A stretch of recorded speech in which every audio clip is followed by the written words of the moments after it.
दोस्तों नमस्कार। एनसीईआरटी गणित कक्षा 10वीं में आप सभी का स्वागत है। आज हम प्रश्नावली 3.4 का प्रश्न संख्या 2 का चौथा को हल करें। तो आइए क्वेश्चन देखिए क्या पूछ रहा है।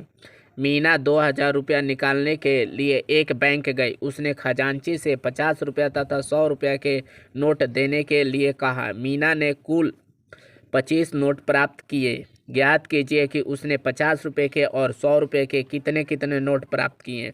मतलब ये जो क्वेश्चन है तो क्वेश्चन के हेडिंग में दिया था।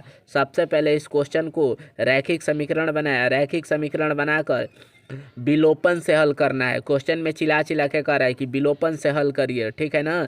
ऐसे इसको हम प्रतिस्थापन से या वर्ज गुणन से भी बना सकते हैं, लेकिन विलोपन से पूछ रहा है तो विलोपन के नियम लगाएंगे। तो सबसे पहले इसको रैखिक समीकरण बनाएंगे। तो रैखिक समीकरण बनाने के लिए क्वेश्चन जो पूछता है वैसे एक एक वाक्य पढ़कर और हाथ पेन चलाते हैं, ठीक है।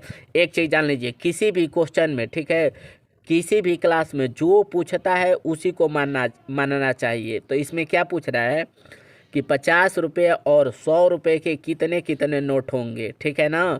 वो लड़की निकालेगी मीना। तो यहाँ हम मान रहे हैं कि 50 रुपये के नोट X गो है और 100 रुपये के नोट Y है, ठीक है।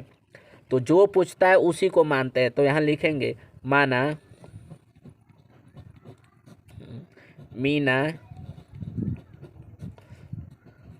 50 रुपये के नोटों की संख्याएं X है। मीना 50 के नोट की संख्या X है, ठीक है। और 100 के नोट की संख्या 100 रुपये के नोटों की संख्याएं बराबर Y है, ठीक है। अब यहाँ देखिए कह रहा है कुल नोट कितना है। तो मीना के पास कुल नोट 25 गो है। तो देखिए X को हम माने हैं 50 के नोट X है और 100 के नोट Y है। तो कुल नोट 25 है। तो यहाँ कर देंगे X + Y बराबर 25, ठीक है। तो यहाँ लिख दे रहे हैं X + Y बराबर 25। 50 के नोट X गो माने हैं और 100 के नोट Y, या कुल नोट कितना है 25 गो है। तो कुल नोट 25, इसको समीकरण 1 कर देंगे, ठीक है। यहाँ से अब आगे देखिए फिर कह रहा है कि मीना 2000 रुपया निकालने के लिए गए, बैंक में गई थी। 2000 रुपया निकालने के लिए गए थी और उसने कौन कौन नोट निकाला था, ठीक है। तो 50 रुपये के नोट निकाला था और 100 रुपये के। तो 50 के नोट हम कितना माने हैं X माने हैं, ठीक है ना। तो अब पैसा की बात कर रहे हैं। 50 के नोट की संख्या यहाँ पर 50 के देखिए 50 रुपये के नोट की संख्या X गो है। तो कुल पैसा कितना हो जाएगा। अगर मान लीजिए यहाँ पर 2 रहता कि 50 के नोटों की संख्या 2 है तो कुल पैसा कितना हो जाता। तो 50 दूनी 100 रुपया हो जाता। तो कुल पैसा निकाल रहे हैं। तो कुल पैसा 50 के नोट कितना हो जाएगा। तो 50 × X मतलब 50X, ठीक है। यहाँ पर तो यहाँ पर 50 के रुपए के कुल पैसा कितना हो जाएगा 50 X हो जाएगा, ठीक है। अब प्लस कह रहा है कि 100 रुपये के नोट। तो 100 के नोट कै गो माने हैं। तो देखिए 100 के नोट Y गो माने हैं। तो 100 रुपये के कुल पैसा कितना हो जाएगा। तो 100Y। तो 100Y यहाँ पर। अब 50 के नोट के कुल पैसा 100 के नोट के कुल पैसा। तो कुल पैसा कितना था। तो कुल पैसा मीना 2000 निकाल रही थी, हेडिंग में था। तो 2000 निकाल रही थी। तो ये 2000 हो जाएगा। अब यहाँ पर ये समीकरण 2 कर सकते हैं, लेकिन इतना बड़ा है हल करने में थोड़ा हार्ड होगा। तो यहाँ से 50 के कॉमन ले रहे हैं। तो 50 के इसमें से कॉमन ले रहे हैं। देखिए तो 50X में से 50 के बाहर कर दिए तो क्या बचा खाली X प्लस यहाँ देखिए ये 100 है। 100 में से 50 बाहर कर देंगे तो कितना बचेगा 2।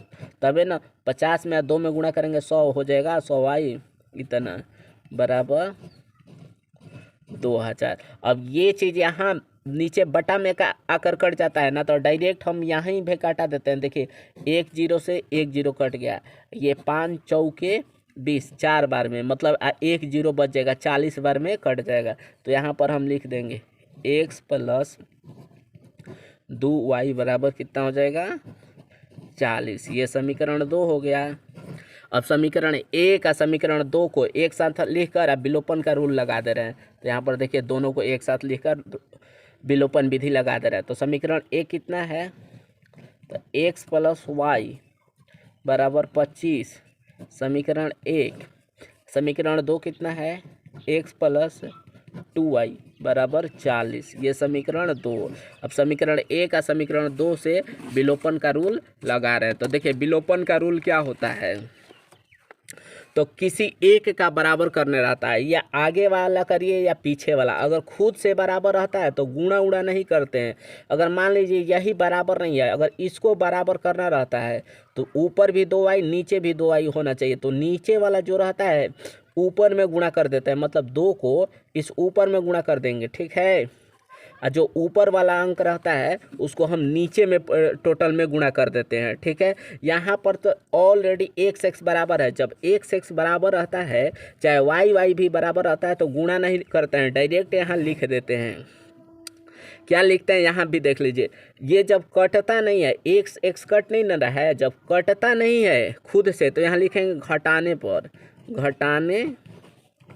पर, ठीक है। यही चीज़ अगर पहले यहाँ माइनस रहता, ठीक है ना, मान लीजिए पहले से अगर माइनस यहाँ रहता तो x कट जाता है, डायरेक्ट यहाँ लिखते हैं जोड़ने पर, किसी का चिन्ह चेंज नहीं करते हैं, ठीक है ना। जब घटाने पर लिखते हैं तो नीचे वाला का सभी का चिन्ह चेंज हो जाता है, जो प्लस में रहता है माइनस हो जाता है, अगर पहले से माइनस रहेगा तो प्लस हो जाता है, ठीक है। तो घटाने पर लिखेंगे तो नीचे का सभी का चिन्ह चेंज हो जाता है, यही नियम होता है, यही रूल है। तो देखिए x हमारा यहाँ कुछ नहीं है तो माइनस हो जाएगा, प्लस है तो माइनस, देखिए प्लस है तो माइनस, यहाँ कुछ नहीं है प्लस है तो माइनस हो जाएगा, ठीक है। यही नियम होता है, यही रूल होता है विलोपन का। अब x में से x काटेंगे, ये हमारा कैंसिल हो जाएगा। अब यहाँ देखिए दिखाई नीचे दे रहा है ना, अब यहाँ पर देख लीजिए, यहाँ पर प्लस है माइनस है। अब इस प्लस का काम नहीं है हमको, इसको देखेंगे ये माइनस वाला को, तो प्लस माइनस हमेशा घटता है, चिन्ह बड़ा वाला को लिखते हैं, ठीक है। तो 2y में से 1y काटेंगे तो 1y बचेगा, चिन्ह बड़ा वाला को, तो 2 बड़ा है तो -2। यहाँ भी देखिए प्लस माइनस हमेशा घटता है, मतलब 25 में से तो 40 जाएगा नहीं, ठीक है। तो इसको उल्टा घटा देंगे, चिन्ह बड़ा वाला को लिखेंगे, तो 40 में से 25 घटाएंगे तो कितना बचेगा, 15 बचेगा, चिन्ह बड़ा वाला को लिखेंगे, ये माइनस माइनस कट गया, तो y बराबर लिख देंगे क्या, y बराबर 15 आ गया, ठीक है। अब इस y का मान समीकरण 1 में रख दीजिए, चाहे समीकरण 2 में रख दीजिए, x का मान दे देगा, ठीक है। तो यहाँ हम रख रहे हैं y का मान समीकरण 1 में। यहाँ देखिए इस यहाँ से y का मान समीकरण 1 में रखने पर, ठीक है। समीकरण 1 हमारा कितना है, तो देखिए समीकरण 1 कितना है, x + y बराबर 25, ये समीकरण 1 है यहाँ पर।